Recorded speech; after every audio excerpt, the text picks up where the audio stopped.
Assalamualaikum warahmatullahi wabarakatuh. Saya Istiana Muta'aliasari, mahasiswi Universitas Terbuka Surakarta, program studi PGSD dengan NIM 857833114.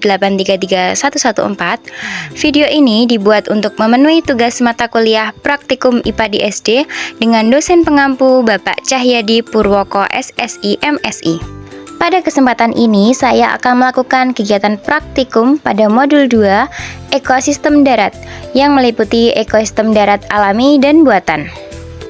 Alat dan bahan yang digunakan yaitu alat tulis, lingkungan sekitar, dan aplikasi barometer.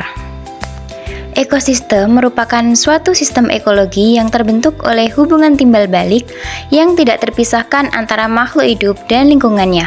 Ekosistem terdiri atas komponen biotik dan abiotik. Komponen biotik meliputi produsen, konsumen, dan dekomposer. Sedangkan komponen abiotik adalah faktor tak hidup yang mendukung kehidupan, meliputi air, suhu, udara, cahaya matahari, dan tanah. Ditinjau dari cara terbentuknya, terdapat dua jenis ekosistem, yaitu alami dan buatan. Contoh ekosistem alami yaitu hutan, padang rumput, danau, padang pasir, dan pantai. Sedangkan ekosistem buatan misalnya kolam ikan, sawah, ladang, dan akuarium. Selanjutnya, mari kita simak apa saja yang saya temukan pada ekosistem darat alami yaitu hutan dan ekosistem buatan yaitu sawah. Nah, yang pertama kita akan menuju ekosistem alami yaitu hutan. Komponen abiotik beserta kondisi yang ada di hutan antara lain suhunya mencapai 29 derajat Celcius, tanahnya tanah humus dan subur, airnya cukup banyak, cahaya matahari cukup, tidak terlalu panas dan sejuk, anginnya semilir. Kemudian kita akan mengamati komponen biotiknya yang meliputi tumbuhan dan hewan. Di sini terdapat pohon mahoni, kemudian ada pohon sono, pohon bambu, ada pohon kelapa, dan tanaman buah nanas. Nah, di hutan ini kita tidak menemukan banyak hewan, hanya ada semut, kemudian capung, dan ada belalang.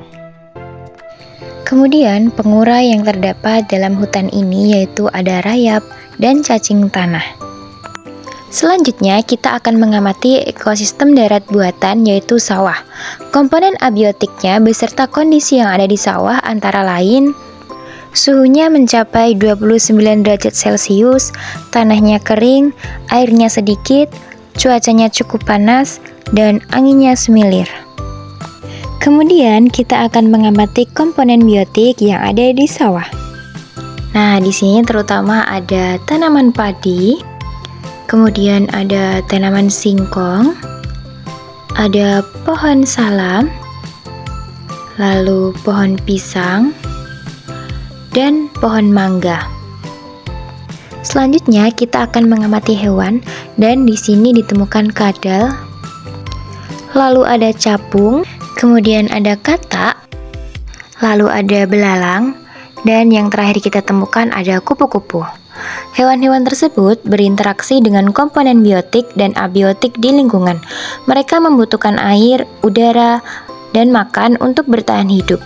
Dalam hal ini, tumbuhan berperan sebagai produsen dan hewan sebagai konsumen. Selain itu, terdapat juga pengurai. Mereka adalah makhluk hidup yang mendapat energi dengan cara menguraikan sisa-sisa makhluk hidup lain yang sudah mati. Nah, pengurai yang ada di sawah ini yaitu ada cacing tanah dan jamur. Kesimpulan yang dapat kita ambil dari pengamatan ini yaitu dalam ekosistem hutan dan sawah terjadi hubungan timbal balik antara makhluk hidup dan lingkungannya. Tumbuhan menyediakan makanan dan tempat tinggal bagi hewan, sementara hewan membantu penyerbukan dan penyebaran biji. Di sawah, manusia merawat tanaman padi, dan hewan seperti katak atau serangga membantu mengendalikan hama. Semua komponen saling bergantung untuk menjaga keseimbangan ekosistem.